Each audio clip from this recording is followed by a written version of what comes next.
नमस्कार विद्यार्थी मित्रांनो, मी बाळासाहेब दैफळे बँकर्स पॉईंटच्या ऑफिशियल यूट्यूब चॅनलवरती तुमचं सगळ्यांचं स्वागत करतो।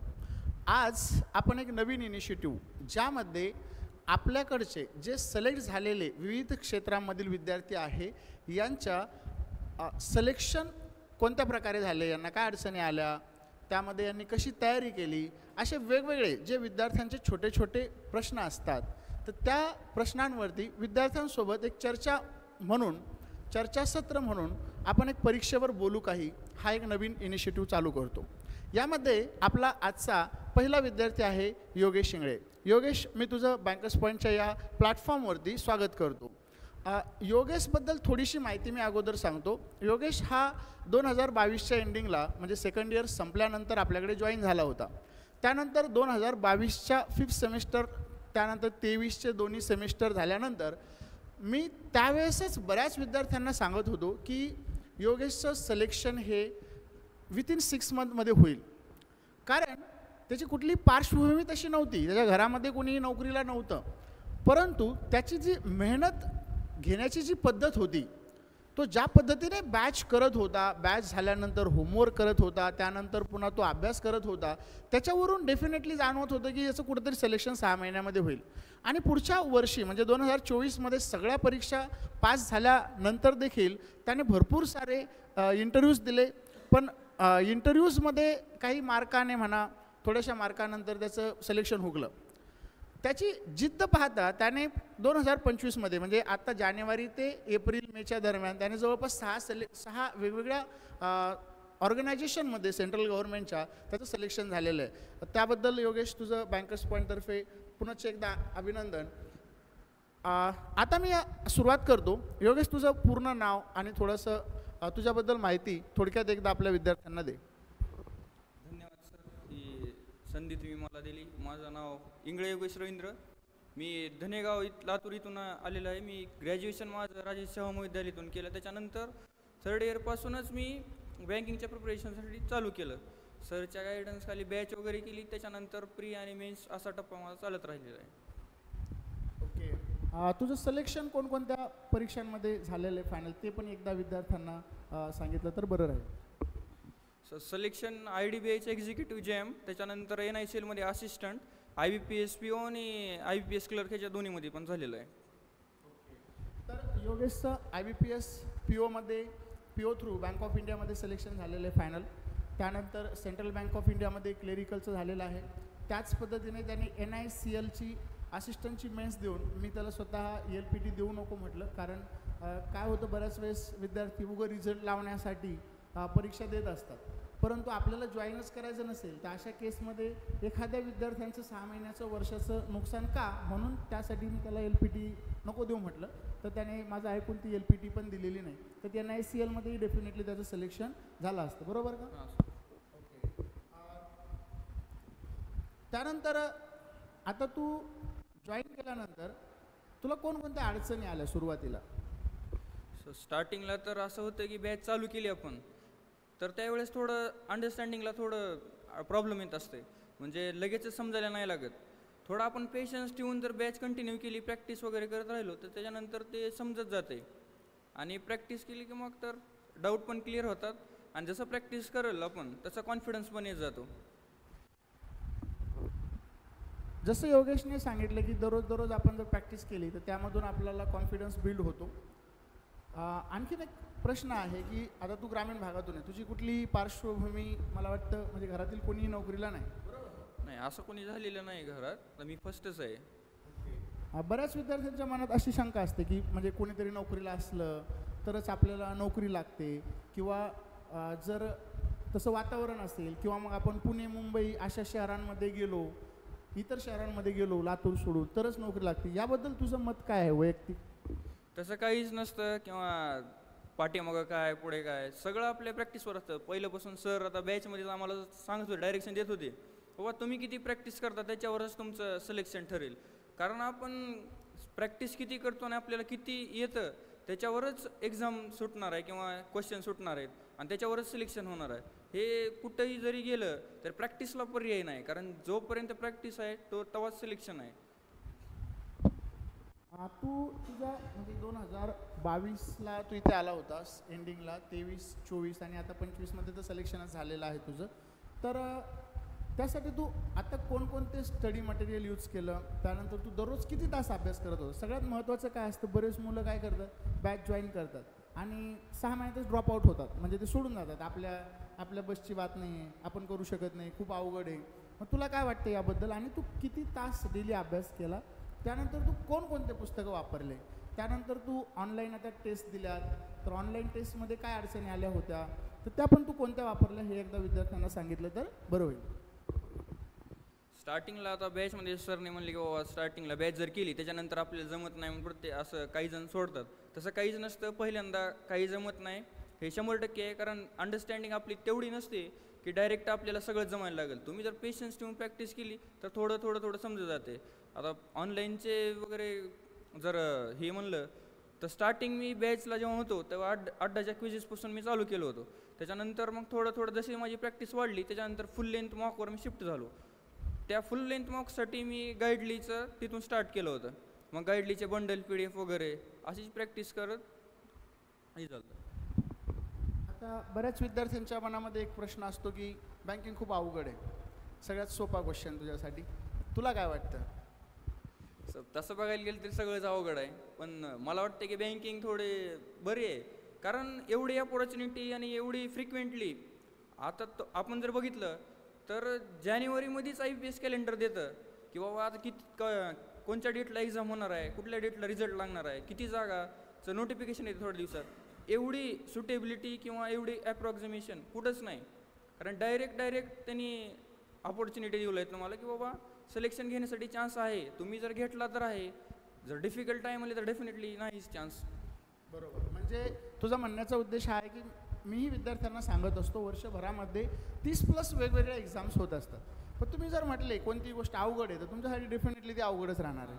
पण तुम्ही जर अवघड गोष्टीला सोप्या पद्धतीने हँडल केलं, व्यवस्थित रोजच्या रोज मेहनत घेतली, मेहनतीवरून पुन्हा एकदा मी तुला तो क्वेश्चन रिपीट विचारेल की तू किती तास अभ्यास करायचा, कसा करायचा, हे पण एकदा विद्यार्थ्याला सांगावं लागेल.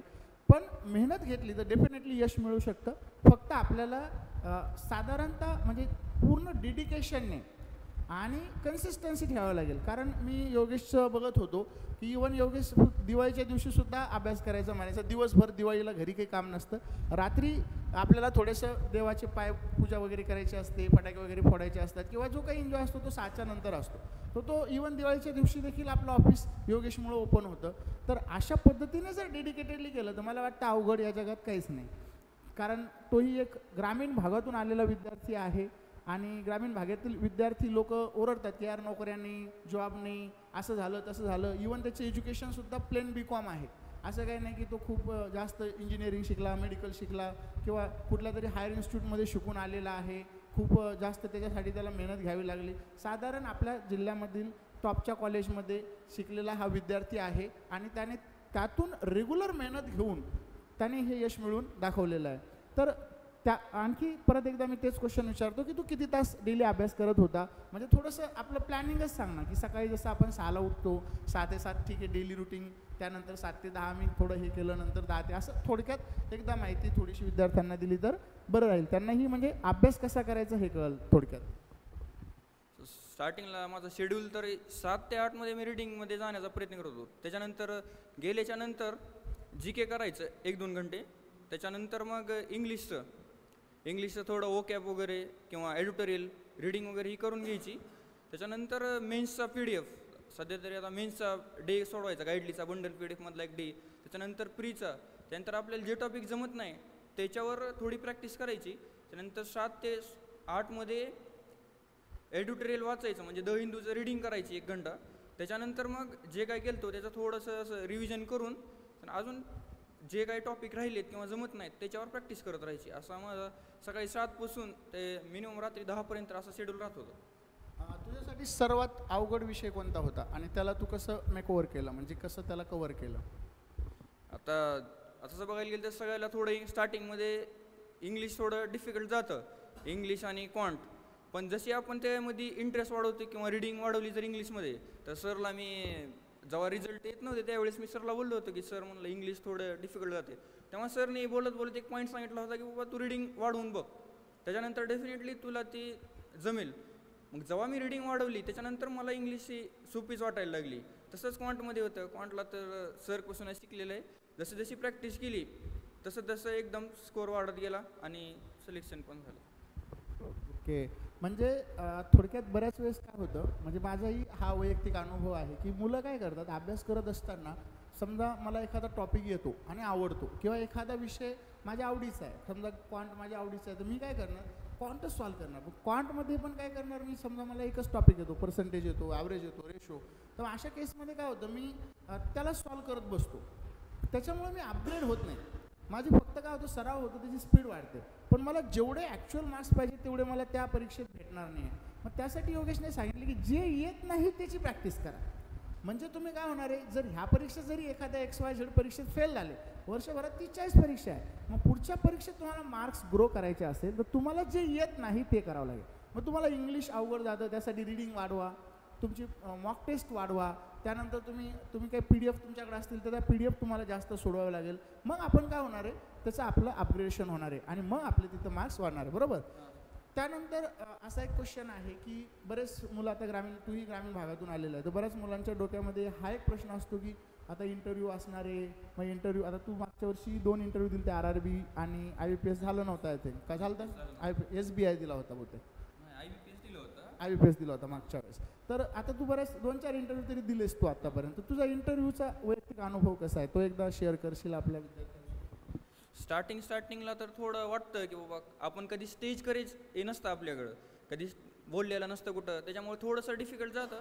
पण जेव्हा आपण त्या क्षेत्रातली माहिती होती किंवा आता सर एक्सपिरियन्स होते, सरने मी खाली मॉक टेस्ट वगैरे घेतले होतं, त्याच्यातून एक आयडिया आली की बाबा हां असं असं फॉर्मॅट आहे, ते फॉर्मॅट क्लिअर झाला.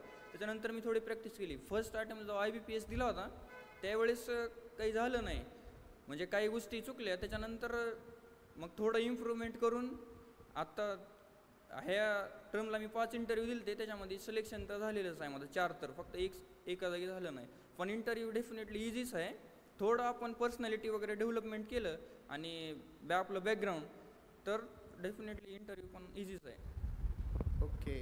आणि माझा आणखीन एक प्रश्न असा आहे की मॉक टेस्ट ज्या देत होतास तू आठवड्यामध्ये किती, आणि त्या किती इम्पॉर्टंट आहे मॉक टेस्ट देणं, कारण आता आम्ही वैयक्तिक तर सांगत असतो, पण तुझं आता एक सिलेक्शन झालेलं असल्याने तुझा अनुभव खूप महत्त्वाचा आहे. तर मॉक टेस्ट किती महत्त्वाची आहे आणि आठवड्यात किती मॉक टेस्ट तू देत होतास? सर मॉक टेस्ट म्हणलं तर मेन्सची माझी एक तरी मॉक टेस्ट मी आठवड्यातून देत होतो, कारण एक अंडरस्टँडिंग राहते की बाबा आपल्याला काय जमायला लागले आणि आपण काय करू शकता अजून त्याचं इम्प्रूव्हमेंट. कारण ॲनालिसिस जर केलं तर आपल्याला समजतं की बाबा आपली तयारी कुठपर्यंत आहे, कारण आपण जोपर्यंत मॉक टेस्टच देणार नाही तोपर्यंत आपल्याला एक अंदाज लागणार नाही की बाबा आपली तयारी कुठपर्यंत आहे. मग एक मेन्सची आठवड्यातून एक कंपल्सरी द्यायचं आणि प्रीचं जर एक्झाम जवळ असेल तर 2-3 वाढवायचं किंवा रोज एक, आणि जर नसेल तर ती पण 2, आणि प्रॅक्टिस बंडल फीड ही कंटिन्यू चालू होते. आता सगळ्यात महत्त्वाचा प्रश्न आहे, तू आला होता MBAच्या तयारीसाठी, बरोबर आहे? मग MBA टू बँकिंग, तुला काय वाटतं, MBA चांगलं राहिलं असतं की बँकिंग? जरा एकदा विद्यार्थ्यांना पूर्ण म्हणजे कसं कन्वर्ट झाला, काय झालं, तर हे पण तू सगळं डिटेलमध्ये सांग एकदा. मी जेव्हा स्टार्टिंगला आलो होतो तेव्हा सरकडं MBA करण्यासाठी आलो होतो, पण मग जसं जसं MBAला फर्स्ट टाईमला मला 92 होते, त्याच्यानंतर 96 पडले. कॉलेज पण टॉपचं लागलं. मी सर सांगा थोडं डिस्कशन केलं की सर आता MBAचं असं असं झालं आहे आणि मला कॉलेज पण अलर्ट झाले. टॉप 5मध्ये कॉलेज होतं, असं काही कॉलेज चांगलं नव्हतं असं काहीच नव्हतं, एकदम टॉपचं कॉलेज होतं.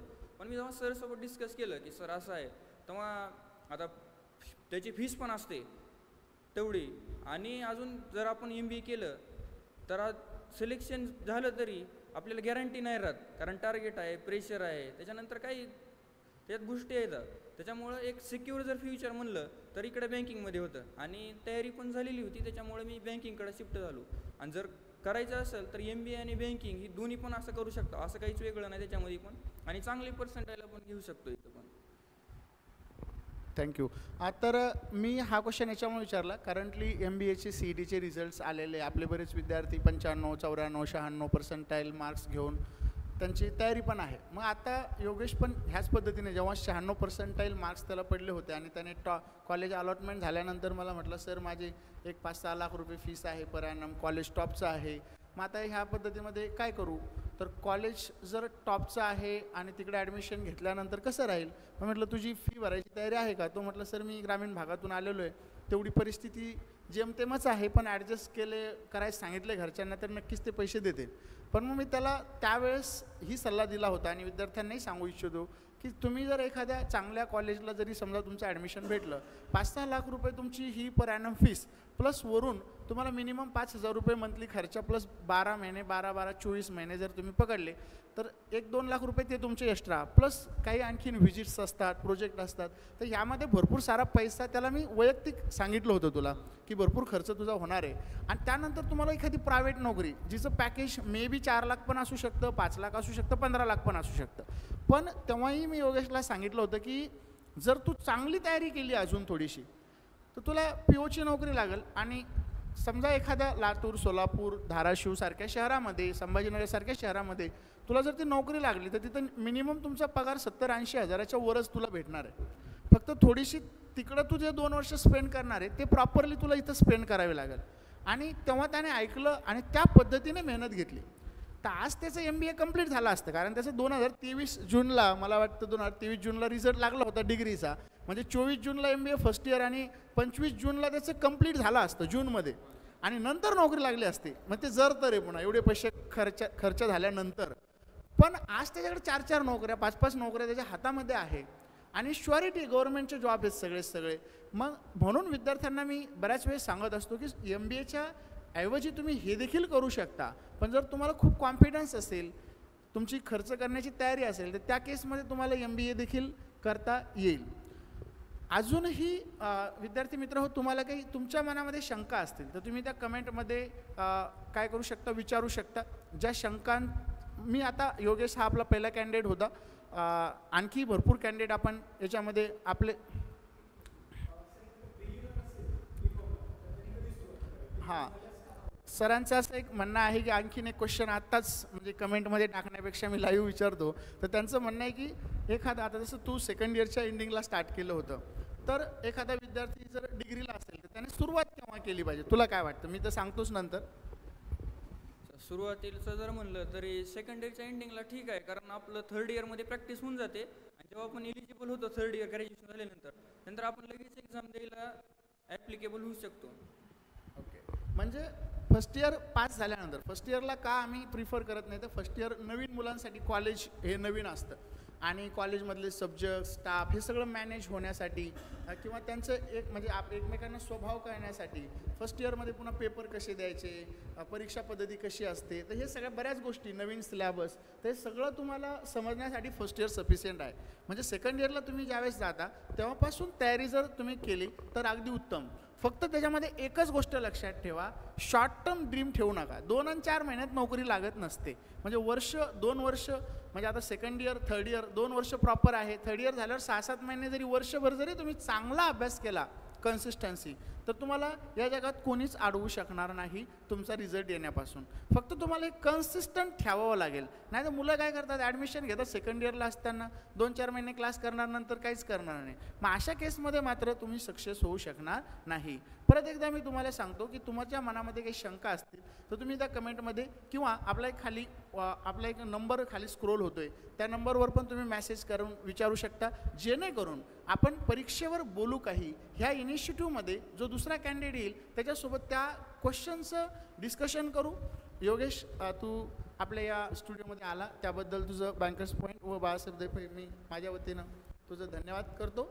आणि आपला हा आजचा पहिला भाग इथेच संपला असं जाहीर करतो. धन्यवाद.